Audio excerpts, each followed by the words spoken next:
So last month, I came out with a YouTube video depicting how the United States is launching an all-out effort to intensify the war on drugs, basically down in South America, in Mexico, Central America, and South America, primarily in South America, right outside Venezuela. And I've had some mixed feelings about it, especially that they're going to go almost into an open war with the drug cartels down there. But what really caught me is that instead of targeting the cartels, mainly the ones over there that transported drugs in Mexico, they're there in Venezuela, and that was right after the United States Justice Department just unsealed some indictments on the Maduro regime that's running Venezuela right now, and some of them are indicted as drug lords, basically. But let's take a look at this, and I'd like to welcome you again to my channel, where we analyze current events. So please hit subscribe and hit like button if you like my content. But let's see what's going on today. So first off, let's see what's going on down there in South America right now. U.S. nets a trove of drugs, but enhanced operations, quote, quote, haven't budged Maduro or COVID. Now, operations have been ongoing since that announcement about a month ago. And you saw the pictures over there. There's the pictures over here, right here. It's got the Navy destroyer USS Pitney and the Coast Guard cutter U.S. Coast Guard Northland. But apparently operations been ongoing down there in South America. Them trying to capture these drugs, and they've been capturing a whole boatload of drugs. But the article says that he hasn't really even budged Maduro at all. But that's not why I'm really focusing at today, because today we have this happening down over there. Already the military, the U.S. Department of Defense have been quick to reject that the United States have anything to do with a coup d'etat attempt, apparently, or a kidnapping attempt of Maduro. So there was it says here, the U.S. had nothing to do with the ex-Green Berets' failed raid in Venezuela, says Esper. Now, let me summarize the story a little bit. So I think it was yesterday, the Maduro regime and the Venezuelan security forces captured two former special forces soldiers from right off the banks of Venezuela. Apparently, they were training some Venezuelan volunteers and what they were planning to do is they were going to kidnap Nicolas Maduro, which, turning on his head, two special forces soldiers with about 60 Venezuelans is not really an invasion force. But let's read. Defense Secretary Mark Esper was quick to distance his department and the U.S. government at large from a bizarre attempt at overthrowing Venezuelan President Nicolas Maduro that failed on Monday. The raid resulted in the arrest of two U.S. citizens and roughly a dozen Venezuelans by local authorities. The Americans were later identified as two former American Green Berets by a third former Green Beret whose company, Silver Core USA, was purportedly behind the incursion. The United States government had nothing to do with what has happened in Venezuela in the last few days, Esper said during a Pentagon press briefing Tuesday afternoon. The former Green Beret turned private contractor, Jordan Gaudreau, used his company's Twitter account to announce the raid on Sunday, tagging President Donald Trump's own Twitter account in the process. An Associated Press investigation published Friday reported that Gaudreau worked with retired Venezuelan military Major General Cliver Cala, who separately was indicted by U.S. prosecutors on narcotics charges to train Venezuelan defectors in secret camps in Colombia. Now, I'm going to go ahead and say I probably believe the U.S. government in this, because if this was planned by the U.S. government, I think they'd be more prepared than sending two ex-special forces and just a bunch of Venezuelan volunteers to try to take down Maduro. That's not enough to take on a whole country, especially with Venezuela's almost rabid National Guard that's on foot and everywhere right now, trying to guard Maduro's socialist regime. And and also at the same time, could it be that they're taking advantage of Venezuela because Venezuela right now is in a very dire strait? I mean, they're trapped by land. In the north, you have Colombia. To their side, they have Brazil, who's very friendly right now with Trump, and to the sea, they have the United States, who are conducting drug raid operations right off the coasts. But to see us how desperate the Venezuelans are, a few weeks ago, a Venezuelan Navy boat tried to shoot a German cruise liner.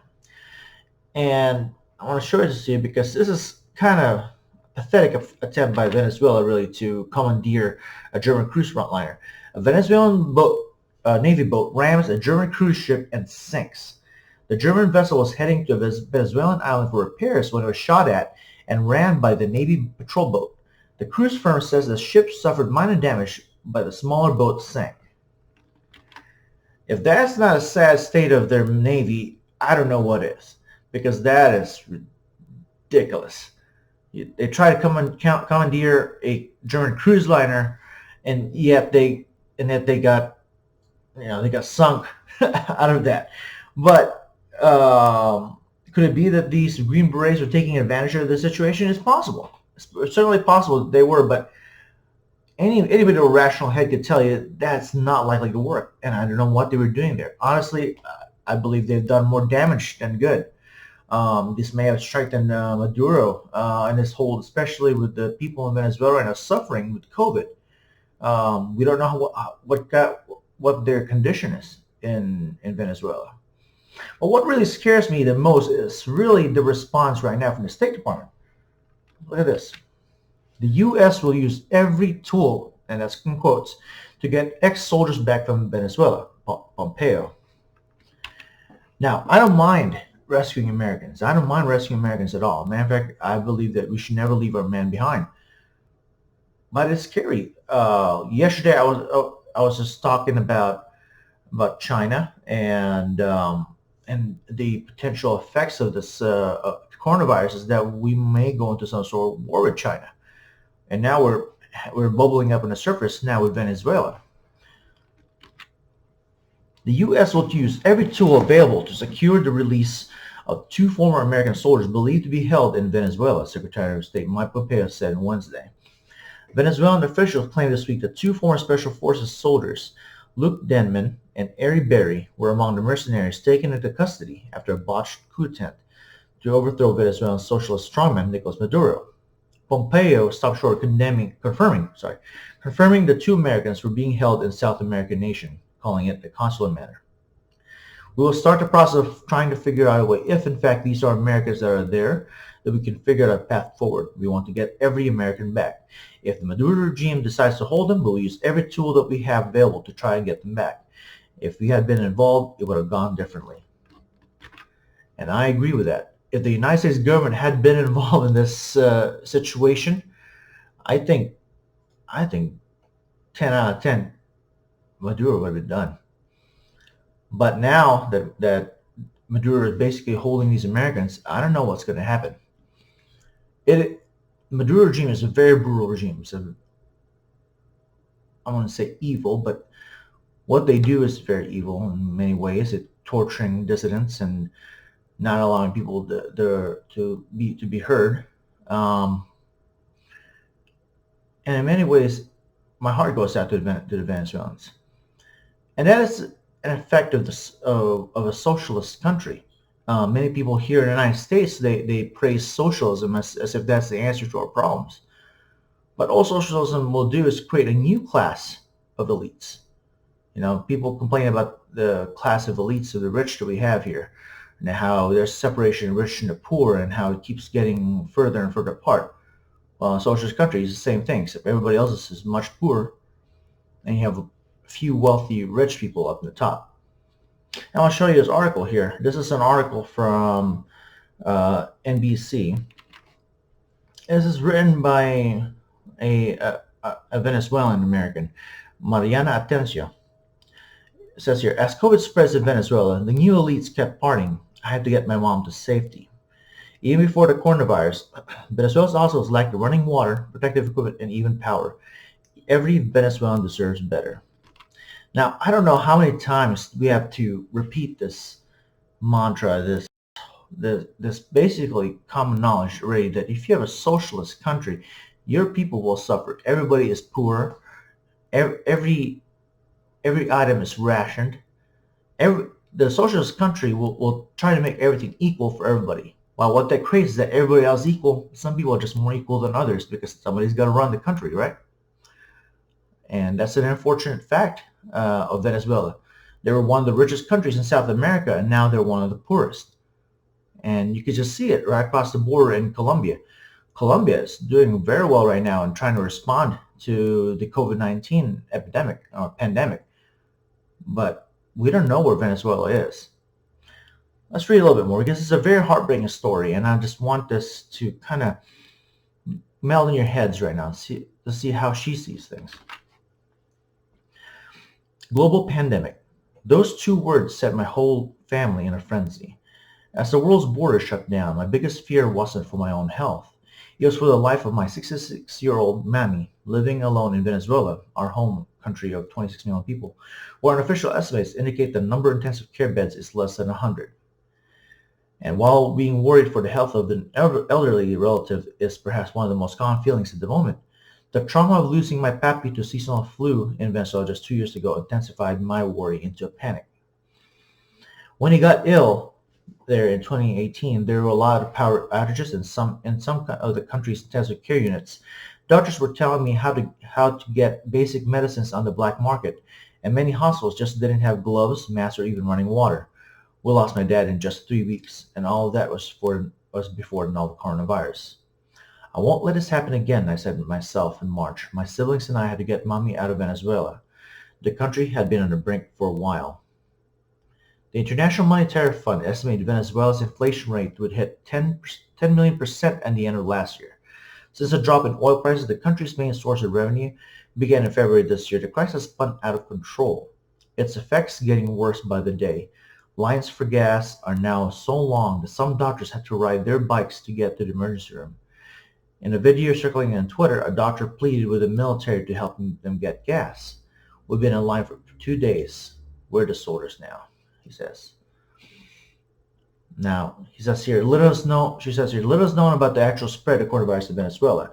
The government claims there are only 357 cases as of May 5th. However, the United Nations describes one of the countries most vulnerable to disease due to a lack of sanitation and its collapsed healthcare system. And it said here, Northern Colombia is doing about 17,000 tests a day, while Venezuela is only doing 100. But what I want to get to is really here.